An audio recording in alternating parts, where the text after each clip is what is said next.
afternoon, ladies and gentlemen. Thanks for joining Equinox Television this midday. We are live from Cameroon's economic capital city, Douala, Equinox Central News Desk, a bilingual edition, and the first part is in the French language with Julien Bert-Bissar. Julien Bert-Bissar, good afternoon. Bon après-midi à vous, Formi en Sanda. Mesdames et messieurs, bon après-midi à tous et merci de rester fidèles à Equinox Télévision. Les autorités disent vouloir rétablir l'État dans ses droits. À Edea, le préfet procède au déguerpissement de familles logeant dans des bâtisses relevant du domaine public. Des logements que les familles concernées disent avoir mis en valeur. Le départ forcé de cette dizaine de personnes a donné lieu à des scènes de tension. On voit tout cela dans ce reportage de Eko Kalobé, Xavier Foka. Il est environ 20 h à Dizangué, une localité située dans le département de la Sanaga-Maritime, région du littoral. Cette femme dont les effets sont jetés ci et là en plein air est tout en pleurs. Elle cherche ses enfants. Tous mes enfants ont pris le fuite, ils ont vu les armes à feu, ils ont pris fuite qu'on est venu tuer ma mère. Je ne sais pas, il est déjà bientôt 20 h, je ne sais pas où se trouvent mes enfants. Je n'étais pas là, je suis sortie pour aller prendre celui qui fait la maternelle. Je reviens trouver que là on a mis tous mes choses dehors. Elle a été victime d'une expulsion forcée, comme plusieurs autres habitants du camp des ex-Lucam, du quartier administratif et du camp Sokapalm de Mboui. Le préfet Cyril Ivan Abondo a lui-même effectué la descente pour superviser les opérations d'expulsion, faisant parfois face à une forte résistance. Si je suis en train de vous demander de libérer la maison au plus tard le 15. Tu vas entrer comme un salaud, ça ne se passe pas comme ça. Nous sommes dans un état de droit. Je dis que ça ne se passe pas comme ça. Mais voilà, ils ne m'ont même pas associé. Tu n'es pas mon ami, je te jure, mon ami. Tu n'es pas mon ami. Toutes ces victimes crient à l'injustice, indiquant que les autorités les ont laissés s'installer après rénovation des bâtiments, parfois à coût de plusieurs millions de francs CFA. Nous sommes arrivés ici, cette maison était abandonnée, c'était devenu la cachette des bandits. Il n'y avait aucune porte, rien dedans, le plafond, l'électrification, l'eau, tout. On a acheté les portes, tout. Mais c'est eux qui nous ont supplié que si on peut récupérer cette maison, on récupère. On a l'autorisation du délégué du MINCAF, signé le 1er avril 2020. Amplifié, il y a le préfet, il y a le délégué régional, il y a intéressé, archives. Principal accusé dans cette affaire, le préfet clarifie la situation. Il s'agit de l'assainissement du domaine des maisons de l'État. Nous sommes dans une opération sur instruction du ministre des Domaines, du Cadastre et des Affaires foncières. L'autorité administrative va plus loin. Elle indique également que l'occupation de ces domaines de l'État s'est faite de façon frauduleuse. Le préfet ne lui a jamais donné une autorisation d'occuper une maison. C'est le préfet qui octroie les occupations dans les propriétés administratives. Alors, le préfet a mis le pied dans une fourmilière parce que ceux qui recueillent l'argent qui devrait aller dans les caisses de l'État, cet argent va malheureusement dans les poches des particuliers. C'est une véritable mafia qui s'est instaurée là-bas. Le problème de sous-location des occupants illégaux. Sur la soixantaine de villas de propriété administrative, une cinquantaine sont occupées par des personnes qui ne devraient pas être là. Le feuilleton pourrait encore être bien long, car si d'un côté les victimes d'expulsion continuent de crier leur colère et parler d'injustice, de l'autre côté, l'autorité administrative précise que cette opération se poursuivra jusqu'au bout. Ça c'est même qui ça même. Hein? Et les cacaoculteurs de la région de l'Est Cameroun peinent à écouler leurs produits sur le marché. Au quotidien, ils sont confrontés par des acheteurs véreux communément appelés coxeurs. Face à ce calvaire, ces cacaoculteurs de Bélabo, plus précisément, viennent de créer une plateforme afin de contourner le diktat des coxeurs. D'autres précisions dans ce reportage de Benjamin Issa. Ici, le village Ndumbakanga, situé à 7 km de Bélabo. Les populations vivent de la culture saisonnière du cacao. Derrière chaque case se trouve une plantation, l'espoir de toute une famille. Au moment des ventes, le rêve des cacaoculteurs devient un cauchemar. gens venaient nous tromper dans nos maisons. Celui qui vient avec son prix peut-être de 500 ou de 700 ou de 800. Un corseur vient avec son prix, j'ai 700, j'ai 650, ainsi de suite. Afin de redonner le sourire à ces agriculteurs, la société civile vient de mettre sur pied une plateforme de vente qui permet à chaque producteur de trouver son compte.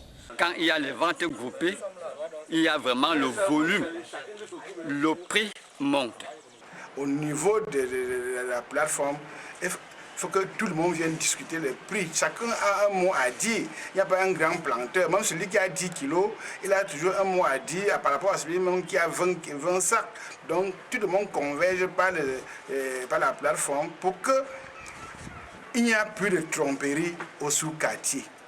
À travers les sous-bassins de Mambaya, Ndimba 1, Belabo, Ndumbakanga et Ndengdeng, la supercherie des corseurs a été démasquée et le prix du kilogramme de cacao avoisine 1000 francs. Cette vente-là a pris l'effectivité de vendre ce produit avec les producteurs. Nous avons les acheteurs qui sont venus et ils ont acheté ce produit-là à un bon prix.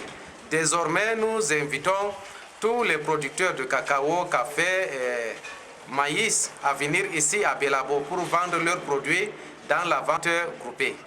Vivre fièrement de la fève de cacao en Ndumbakanga ou en Ndengdeng, c'est le souhait de ces populations qui se livrent au quotidien dans la culture du cacao. Améliorer la fourniture en eau potable et densifier le réseau routier, tels sont les défis des exécutifs communaux de Banka et Nkonzem dans la région de l'Ouest. Ces deux municipalités sont attendues sur ces fronts sociaux avec leur budget 2021, arrêté respectivement à 762 et 966 millions de francs CFA. Leclerc Saken.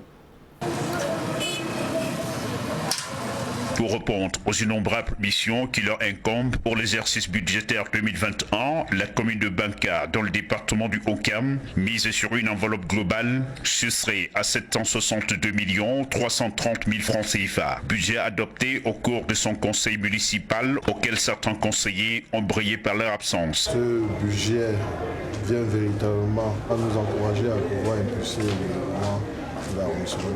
Nous sommes certains que c'est un budget provisionnel, mais il faut travailler. Je voudrais remercier les conseillers municipaux qui ont cru et de par leur sagesse pour voter ce budget et également voter les différentes délibérations qui ont accompagné ce budget, vraiment investi dans les différents domaines de la santé, de l'éducation et également le développement des infrastructures dans notre commune. Il est important que c'est une commune semi-rurale et nous devons véritablement mettre un accent sur le désengorgement des bassins de production dans la commune de Banka. Des chantiers prioritaires qui devraient cristalliser les énergies de l'exécutif municipal de Banka figurent en bonne place l'aménagement de son réseau routier aux côtés d'autres besoins en eau potable, l'offre en énergie électrique. Une conjugaison d'essor, selon l'autorité de tutelle, au sein de ce nouvel exécutif est nécessaire pour parvenir à fixer la barre à la hauteur des attentes des populations locales. Nous leur avons demandé des acteurs actifs et non des acteurs passifs parce que, au crépuscule de leur mandat, ils devront être à même de retourner vers de leur électorat pour confirmer, disais-je, ce qui hier était des promesses. Des réalités qui sont presque le dénominateur commun pour de nombreuses communes de la région du Soleil couchant. La commune de Nkonzem, département de la Minois, dont le conseil vient de voter à l'unanimité son budget à la somme de 966 757 940 francs CFA, entend pour sa part accentuer sa campagne d'offres suffisantes en eau potable dont le manque se ressent avec acuité. L'eau est rare à l'ouest, dans la région de l'ouest, et si on y met un accent, vous voyez même que c'est grâce à la coopération. C'est des centaines de millions que nous investissons chaque année. Et à l'heure actuelle, le réseau est en train de s'étendre même dans les quartiers du village. Ce qui fait que notre projet, n'est-ce pas, est un projet très souhaité par la population. Dans le cadre de ce budget, nous comptons réaliser des investissements durables comme les routes, les ponts et l'approvisionnement en eau, la réfection des salles de classe, la réhabilitation des hôpitaux. C'est un budget réaliste Un budget réaliste qui répond aux attentes, aux aspirations des populations, à savoir le reprofilage des routes, la fourniture en eau potable, la construction des centres de santé, bref, le bien-être des populations. Je crois que les conseillers de la commune de Konzem ont suffisamment travaillé sur ces aspects pour que dès l'entame de l'année 2021, on puisse avoir quelque chose de satisfaisant dans cet arrondissement. La recherche des financements est par-dessus tout le nœud de la guerre pour ces collectivités rurales aux fonds propres assez consistants.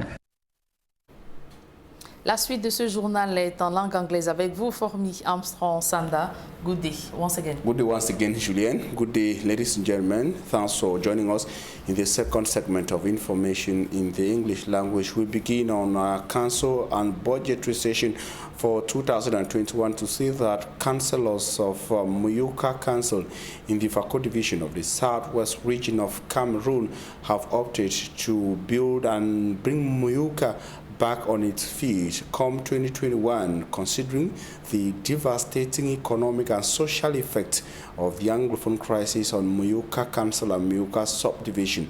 The views and aspirations of municipal councillors were made public during the 2021 council budget, our budgetary session that was attended by a correspondent in the chief town of the southwest region, Derek Jato. With much camaraderie, his mission is to bring Muyuka subdivision back on its feet, and he has started from somewhere. I already stay here, so the civil status is working here. So we are here. And Melangino Lazar, the mayor of the Muyuka Council, recently made an announcement in that direction. But let's say by a few weeks or 1 week, everybody will come out and work here. And here we are celebrating marriages. So it shows that town is... This Muyuka Council was shut down for some time because of the war in the region. But today its doors are opened, and some infrastructural development like the new council building and the council fence are on course. Though the dust is yet to settle, our separatist fighters' activities are still being echoed. But Melangino Lazar, on his part, is sending an open invitation to those still in the bushes to come back. For Muyuka subdivision can only be better developed with the support of everyone, and that the new dispensation is promising. The presidential plan for reconstruction gives us many advantages, so that's why I'm advancing them. If they don't want to go direct to the administration, me, the father, let them come to council. I will carry them to the On their part, as councillors of the Muyuka Council, their determination is total. Meeting in a budgetary session that witnessed 1,040,300,000 francs CFA adopted as 2021 budget for the Muyuka Council, Melangino Lazar budget will go a long way to provide basic amenities to the farming-driven population of Muyuka subdivision. From Muyuka subdivision, we move over to Kumba in the Meme, still in the southwest region of Cameroon, where councillors of the city of Kumba have opted to build basic social amenities and provide to inhabitants and city dwellers of Kumba the views and aspirations of councillors of the Kumba 1, Kumba 2 and 3 councils were made known during the Kumba City Council's budgetary session for 2021. The sum of over 2 billion francs CFA was voted as the Kumba City Council budget for 2021. Semat Njikangebe tells us more. The grading of roads leading to several neighborhoods, repairing of street lights which have been abandoned, and the eventual opening of some drainages in Kumba Meme Division have been placed as top priority projects by the City Council, as well as Kumba 1 and 3 councils in their budgetary sessions. For the City Council, a budget of 2.2 billion francs CFA was voted by the councillors who were assisting in the first council session chaired by the newly elected city mayor, Gregory Mewanu. The session also resolved to finish up projects that are still lagging behind. Most importantly, the construction of the ceremonial ground, whose project came to an abrupt stop. In Kumba 1, Mayor Moses Esembe and councillors say the provision of water to its inhabitants is amongst the earmarked projects for 2021. Meanwhile, Kumba 3 voted the sum of 700 billion francs CFA as their budget for 2021. The supply of electricity to its inhabitants is also another project they intend to carry out in 2021. Kumba inhabitants applauding the great initiatives of these municipal authorities they voted say their goals will be achieved only if peace returns to the Anglophone regions and Kumba in particular. Their village existed and later ceased to exist some 60 years ago. They say they were chased away from their village in the 1960s by the guerrilla warriors, commonly referred to as the Maquisards in Cameroon. They are inhabitants of a village known as Baele, the village that once existed in the Mungo division of the littoral region of Cameroon. They are now calling on sons and daughters of Baele scattered across the Republic of Cameroon to come back and develop Baele village. Baele is a village that has been abandoned to the traditional ruler, who is the only inhabitant of the village. More in the following report.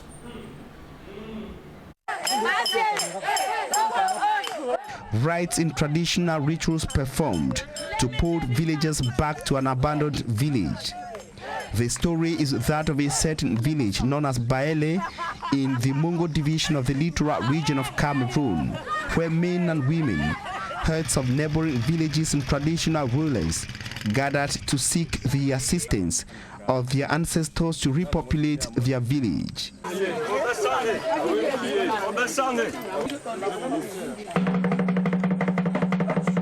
The history of this abandoned village goes back 60 years to the 1960s, when the guerrilla warriors, commonly referred to as Maquisards in Cameroon, raided, destroyed Baele and sent away inhabitants. Ils ont tué les gens, incendié toutes les maisons. Baele villagers say they all ran away after their houses were burned, but some years later, the traditional ruler returned and built his house in the heart of Baele. 60 years after, Baele village can only boast of a single house, that of the village chief, who struggled all alone to bring back villagers to no avail. Some youths of Baele village say they tried in many ways to invest in the village without success. Moi, j'ai très mal quand je vois ce village comme ça qui n'est pas loin. The youths of Baele blame the failures on what they qualify as the lack of accompanying measures from the government in Cameroon. With rites and traditional rituals performed, villagers encourage their children all over Cameroon to come back and occupy Baele. J'appelle toute ma population de venir. I call on all my children to come back and build in Baele. Our land has not been sold. Donc j'appelle tous les enfants de venir. The Baele village people scattered all over Cameroon are expected to start coming back after the rites and traditional rituals performed. And in the Sanaga Maritime Division of the littoral region of Cameroon, some inhabitants of Selukam, Sukapam, Inwe, and some of the administrative block of the Sanaga Maritime Division, notably in Dezangue, have been evicted from their houses they occupied. They were chased by individuals sent by the senior divisional officer for the Sanaga Maritime Division. The SDO say they are occupying state properties illegally. Our reporter Immaculate Fogo has the rest of the story. Lukam, Sukapam of Bue, and the administrative camp in Dizange, Sanaga Maritime Division, being forcefully evicted. A victim expresses dissatisfaction following the disappearance of her children during the eviction exercise. Children had to run away after seeing men in uniform with arms in the house. It is already 8 p.m. and I cannot find my children. I went to pick up my youngest son from school. The senior divisional officer, Cyril Ivan Abondo, was on the scene to supervise the eviction exercise, which was highly resisted. Je suis en train de vous demander de libérer la maison au plus tard le 15. Tu vas entrer comme un salaud, ça ne se passe pas comme ça. Nous sommes dans un état de droit. Je dis que ça ne se passe pas comme ça. The victims decry injustice, indicating that they have an authorization document. Cette maison était abandonnée, c'était devenu la cachette des bandits. This building had been abandoned. It had been transformed into a hideout for thieves. The building had no doors and ceilings. They gave us an authorization letter on the 1st of April 2020. On a l'autorisation du délégué du MINCAF, signé le 1er avril. The senior divisional officer states that those occupying the building have no legal backing from competent authorities. Il s'agit de l'assainissement. The house belongs to the state. The divisional officer has not given anyone an authorization letter. The money which is supposed to get into the state coffers is rather getting into private pockets.